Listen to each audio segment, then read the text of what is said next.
Queridos amigos e amigas, muito boa tarde. Estamos dando início ao programa Espiritismo e Vida neste domingo, dia 22 de setembro de 2024, em nossa série Encontros com a Paz. Todos os domingos, às 17 horas, nós estamos fazendo um estudo do livro Pão Nosso, psicografia do nosso querido Chico Xavier, editado pelo Espírito de Emmanuel. Hoje nós vamos adentrar ao capítulo 137, que tem como título Inimigos. E o nosso Emmanuel coloca uma passagem de Jesus, que está registrado em Lucas, capítulo 6, versículo 35. Uma passagem de Jesus que está registrado em Lucas, capítulo 6, versículo 35, em que Jesus diz: Amai, pois, os vossos inimigos. Amai, pois, os vossos inimigos. A afirmativa do Mestre Divino merece meditação em toda parte. Naturalmente que a recomendação quanto ao amor aos inimigos pede análise especial. A multidão, em geral, não traduz o verbo amar senão pelas atividades cariciosas. Para que um homem demonstre capacidade afetiva ante os olhos vulgares, precisará movimentar imenso cabedal de palavras e atitudes ternas. Quando sabemos que o amor pode resplandecer no coração das criaturas sem qualquer exteriorização superficial. Porque o Pai nos confira experiências laboriosas e rudes na Terra ou noutros mundos, não lhe podemos atribuir qualquer negação de amor. Como é que nós interpretamos o amor? Como será que nós trabalhamos o amor dentro de nós mesmos? Como diz Emmanuel, essa questão do momento em que Jesus diz: Amai, pois, os vossos inimigos, merece da nossa parte uma meditação muito profunda e nos mais variados setores da nossa vida.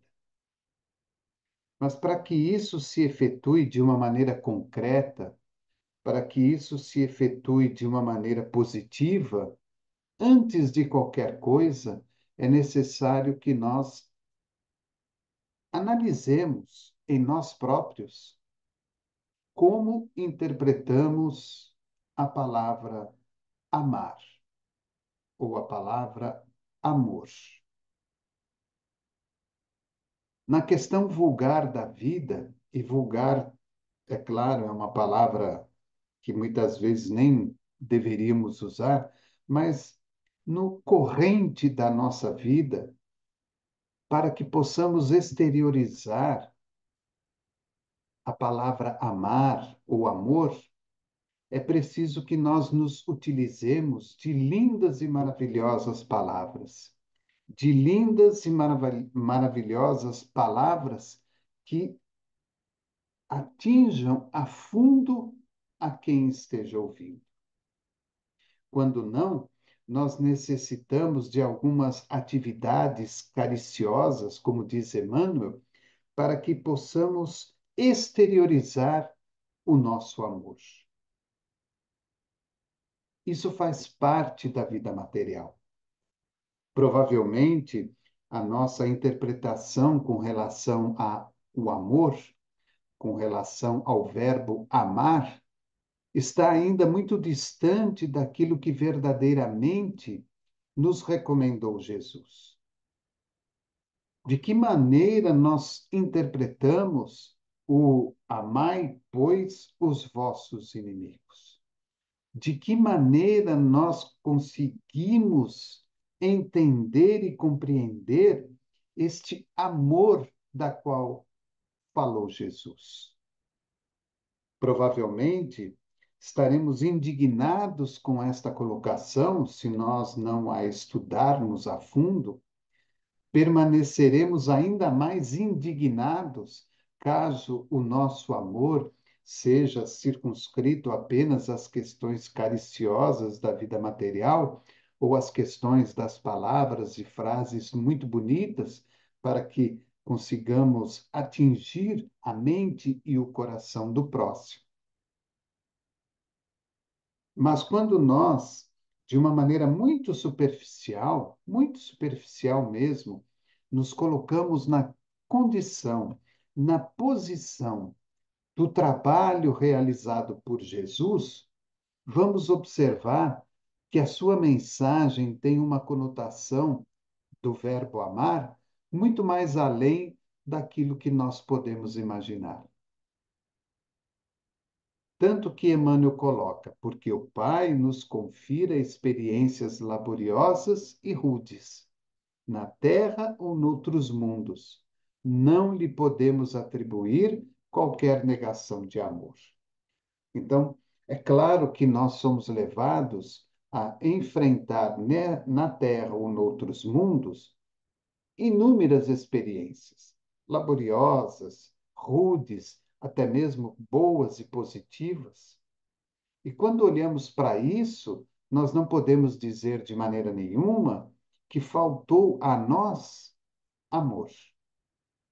Porque quando nós temos a oportunidade de refazer as nossas lições, quando nós temos a oportunidade de refazer a prova, é porque alguém está dando a nós uma nova oportunidade. Eu sempre me utilizo do exemplo da escola. Nós podemos repetir o ano e vamos, no ano seguinte, repetir aquilo que falhamos.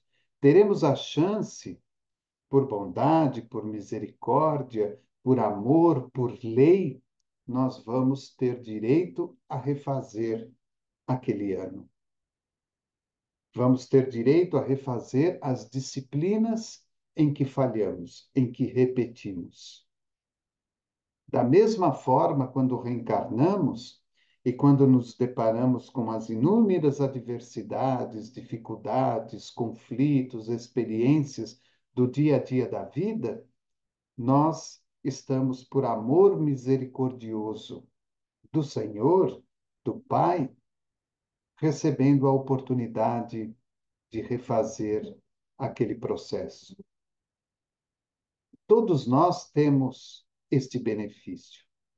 Aqueles que são bons e aqueles que não são bons. Aqueles que são amigos e aqueles que são inimigos. Todos nós recebemos a misericórdia do amor para realizar as tarefas necessárias para a nossa educação ou para a nossa reeducação.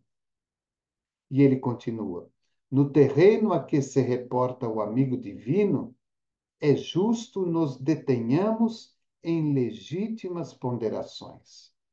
Ora, se no convívio das boas coisas, se no convívio dos bons amigos, recebemos o benefício do amor incondicional do Pai, é claro que perante as situações difíceis e os nossos inimigos, também seremos chamados a exemplificar este amor incondicional.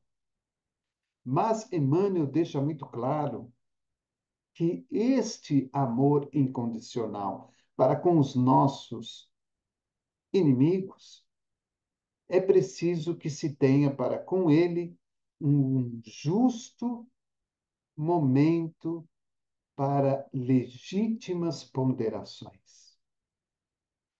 Não porque ele será feito de uma maneira totalmente contrária àquilo que já aprendemos, mas ele terá, em diversos momentos, em diversas circunstâncias, mudança de colocação, de postura, de pensamento, de palavra e de ações.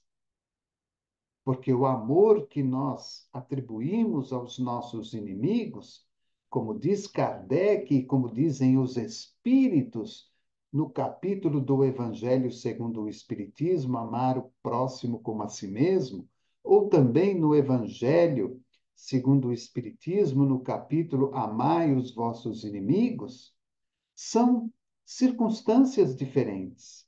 É um amor completamente diferente daquele voltado para o bem. E ele pondera dizendo: onde há luta, onde há luta, há antagonismo. Onde há luta, há antagonismo, revelando a existência de circunstâncias com as quais não seria lícito concordar em se tratando do bem comum. Quando o Senhor nos aconselhou a amar os inimigos, não exigiu aplausos ao que rouba ou destrói, deliberadamente, nem mandou multiplicarmos as asas da perversidade ou da má-fé. Então, a primeira ponderação é que, onde há luta, há antagonismo, revelando que naquela circunstância deste antagonismo que muitas vezes existe de mim para com o outro que está encarnado, ou de mim para o outro que está desencarnado, e isso pode ser vice-versa em ambos os casos, há ali um antagonismo que precisa ser resolvido. Há ali determinadas circunstâncias que precisam ser modificadas, precisam ser transformadas, precisam ser reeducadas para que haja paz em ambas as partes. Mas ele nos chama a atenção, como novas ponderações, de que isso não significa que seria lícito concordar com aquela situação em se tratando do bem comum.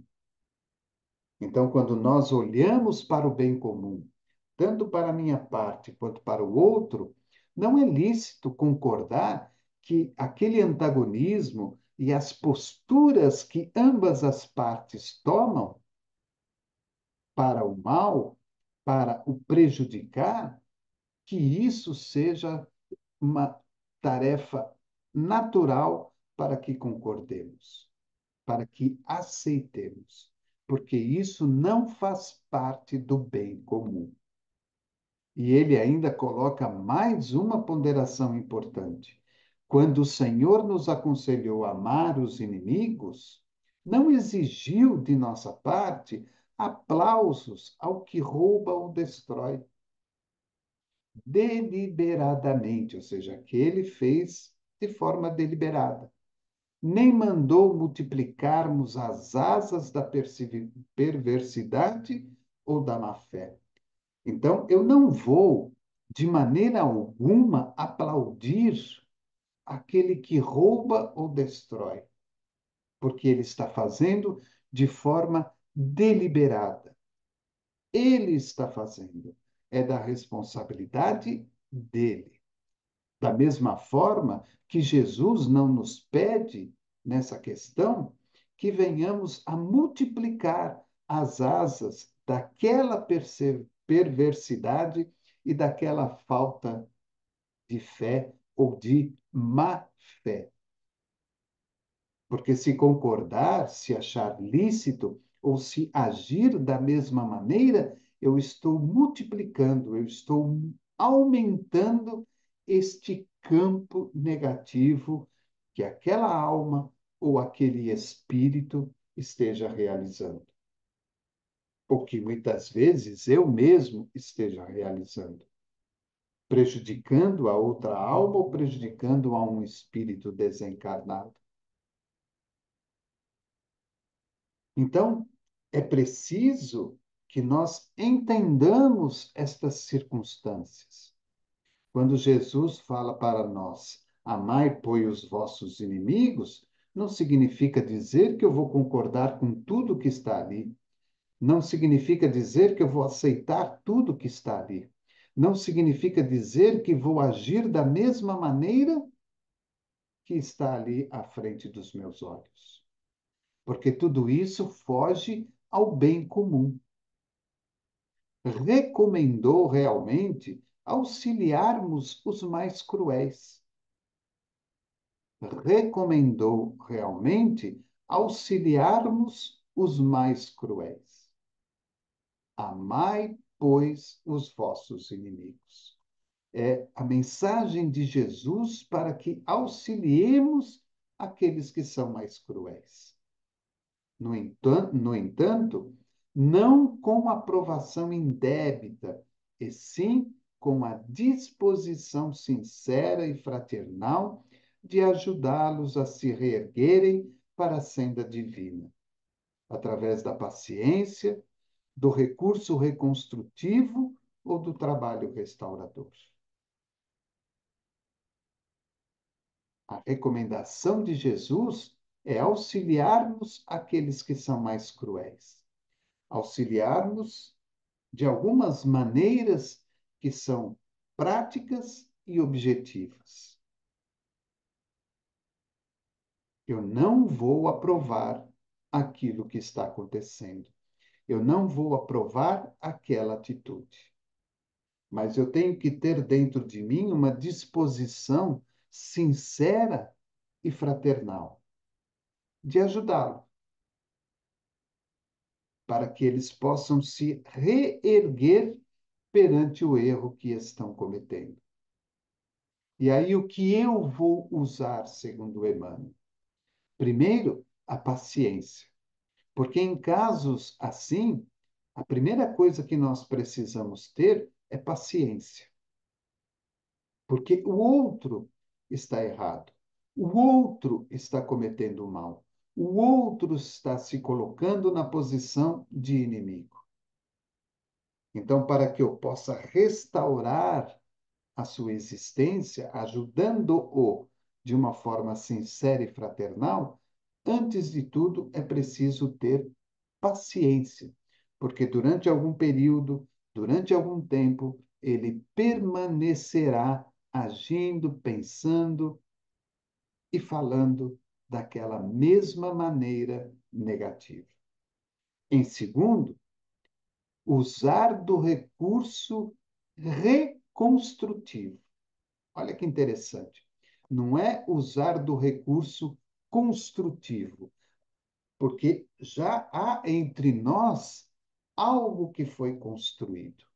E muitas vezes foi construído de uma maneira errônea, de uma maneira falha, de uma maneira negativa.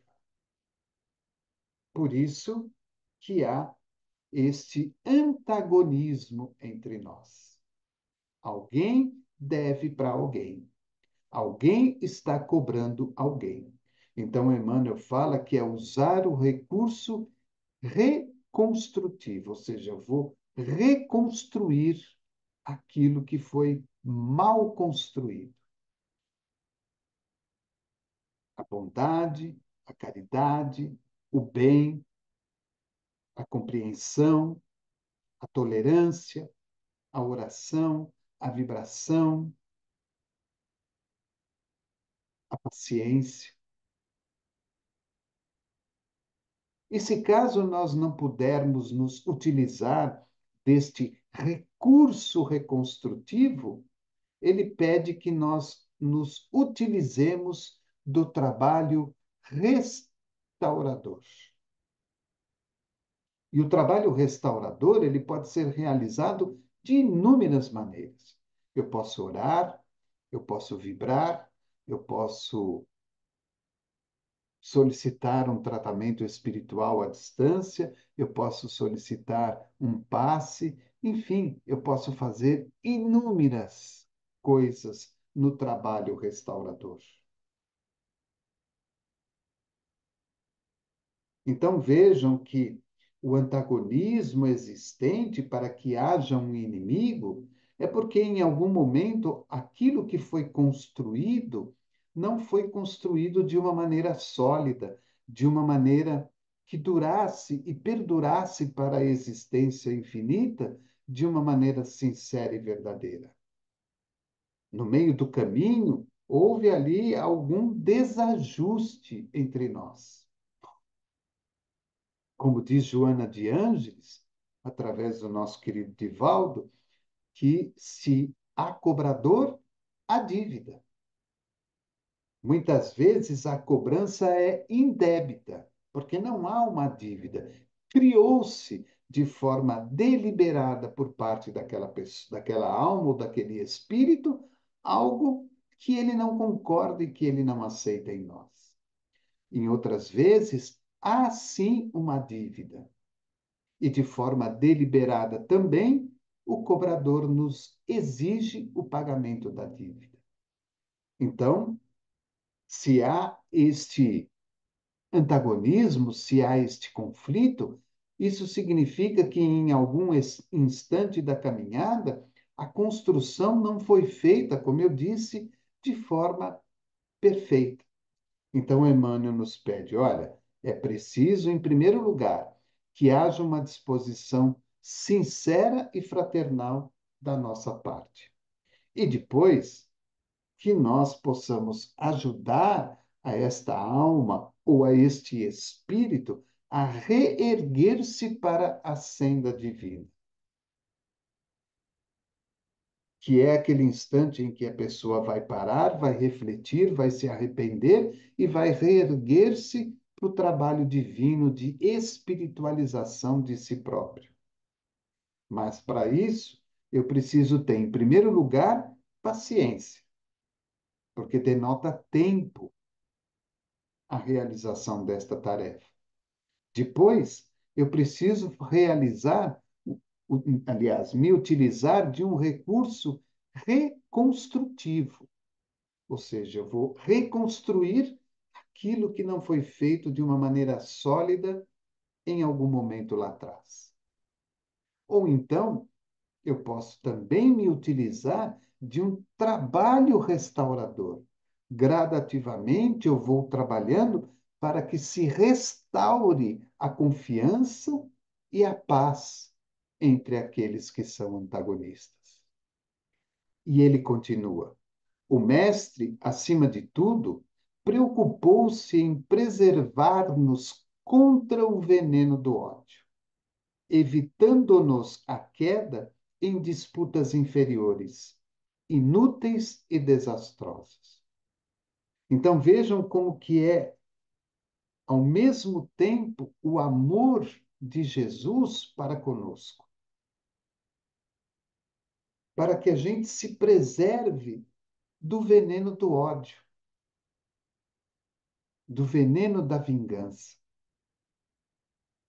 Porque se nós realmente estamos dispostos, de uma maneira sincera e fraternal, a ajudar, a compartilhar o reerguimento para a senda divina daquela alma ou daquele espírito, se realmente estou me utilizando de paciência, se realmente eu estou me utilizando de um recurso reconstrutivo ou de um trabalho restaurador entre nós, então isto prova claramente que a espiritualidade agindo de forma amorosa também para conosco faz com que se evite o veneno do ódio, o veneno da vingança. E a partir do instante que, através deste amor, das inúmeras ferramentas que podemos nos utilizar para amarmos aqueles a quem chamamos de inimigos, nós vamos evitando a queda em disputas inferiores. inúteis ou desastrosas. Porque quando partimos para o revanche, quando partirmos em agir da mesma maneira, quando partirmos para nos colocarmos no mesmo patamar energético, fluídico e moral daquele que está nos perseguindo, nós vamos contrariar disputas inferiores, inúteis e desastrosas. E numa próxima oportunidade, numa próxima experiência, vamos ter que novamente reconstruir este antagonismo.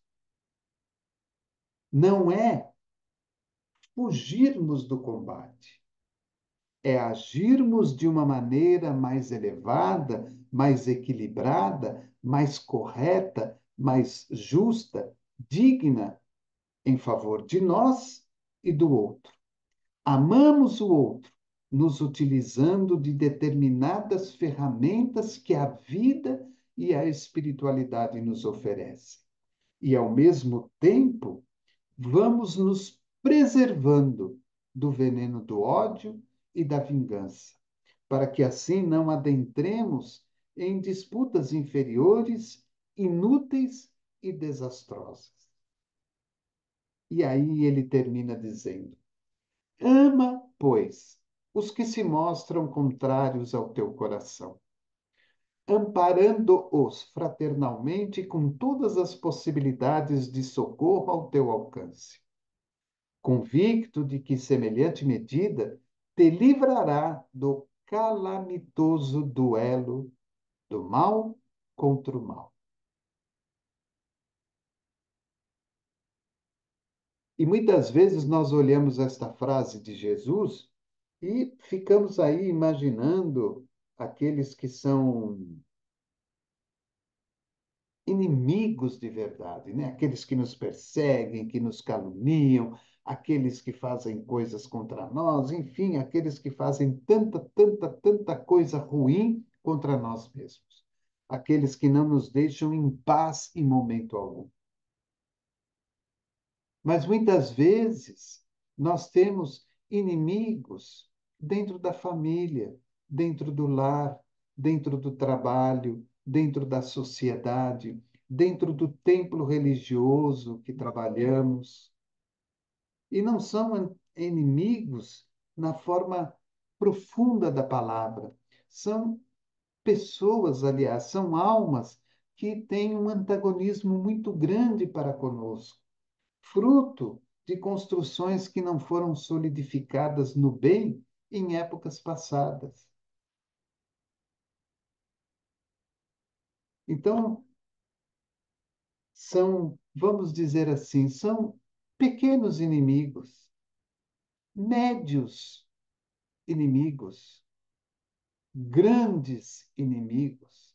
E em cada uma dessas circunstâncias, nós vamos nos utilizando dessas ferramentas de uma forma sincera e fraternal para reconstruirmos, através do trabalho e da paciência, o nosso relacionamento e terminando de vez com este antagonismo que muitas vezes dura aí há muito tempo.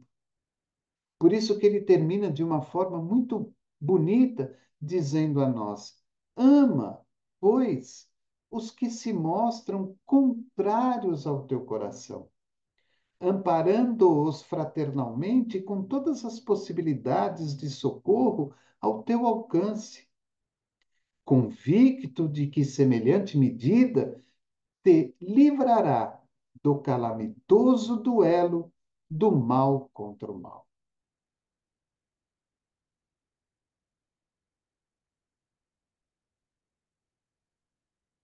A disposição sincera, fraternal, a paciência, o recurso reconstrutivo, o trabalho restaurador, o amor, a tolerância, a misericórdia, o entendimento, a oração, a vibração, o passe à distância e tantos outros recursos que estão ao nosso alcance para socorrermos aquela alma, socorrermos aquele espírito, exercitando a caridade em favor do outro, amando desta maneira o meu inimigo, para que assim, em seguimento da minha jornada, eu me livre verdadeiramente do calamitoso duelo do mal contra o mal. É uma lição muito bonita esta de Jesus. Amai, pois, os vossos inimigos. Não é uma tarefa simples, não é uma tarefa fácil, mas é algo que nós podemos gradativamente reconstruir em nós mesmos, para que no anonimato, sem que ninguém saiba e sem que ninguém veja, mas somente o plano espiritual, possamos reconstruir algo que lá atrás não ficou muito sólido, como eu já disse aqui várias vezes, e para que a gente possa nos livrar lá no futuro desse duelo que ainda existe na nossa vida e no mundo, o mal contra o mal. Eu atiro uma pedra, o outro atira uma pedra. Eu atiro um tijolo, o outro atira um tijolo. O outro atira uma barra de ferro. Eu atiro uma barra de ferro, o outro atira também uma barra de ferro. É o mal contra o mal. Então é preciso que alguém entenda, que alguém compreenda a lição de Jesus e quebre, corte, destrua este segmento do mal, este caminho do mal. E pelo entendimento e pelo conhecimento que todos nós acabamos tendo da doutrina espírita, se faz importante que possamos dar o primeiro passo. Ama, pois, os que se mostram contrários ao teu coração, amparando-os fraternalmente com todas as possibilidades de socorro ao teu alcance, convicto de que semelhante medida te livrará do calamitoso duelo do mal contra o mal. Capítulo 137 do livro Pão Nosso, que tem como título Inimigos. Quero agradecer a todos vocês pelo carinho, pela bondade, sempre agradecer pela ajuda que nos dão na difusão do canal, também da nossa web rádio Espiritismo e Vida. Aproveito para convidá-lo, nas quintas-feiras, nós ainda estamos realizando o nosso quarto mês espírita virtual do programa Espiritismo e Vida, todas as quintas-feiras, às 20 horas, no nosso webinário espírita, que vai, esta comemoração do quarto mês espírita virtual do canal, até dia 3 de outubro, que é a data em que nós homenageamos o nosso querido Allan Kardec. E hoje também estamos homenageando o nosso querido Cairbar de Souza Schutel. Aproveito também a oportunidade e convido a todos para que conheçam aí a nossa nova web rádio. É uma nova programação, um novo site, um novo aplicativo, toda uma mudança através de um novo provedor, para que possamos continuar levando através das ondas do rádio, 24 horas por dia, 7 dias por semana, o Espiritismo.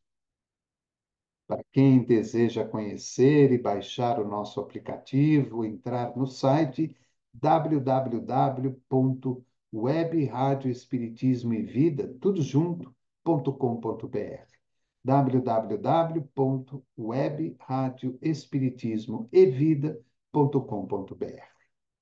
Agradeço a você por estar conosco nesta tarde, lembrando que daqui a pouquinho, às 20 horas, teremos aí a nossa outra série, o Estudo Sistematizado. Estamos aí estudando o livro O Evangelho segundo o Espiritismo. Já estamos quase no finzinho do estudo. E depois deste livro, nós entraremos com um novo estudo do livro Palavras de Vida Eterna, psicografia do Chico e ditado por Emmanuel.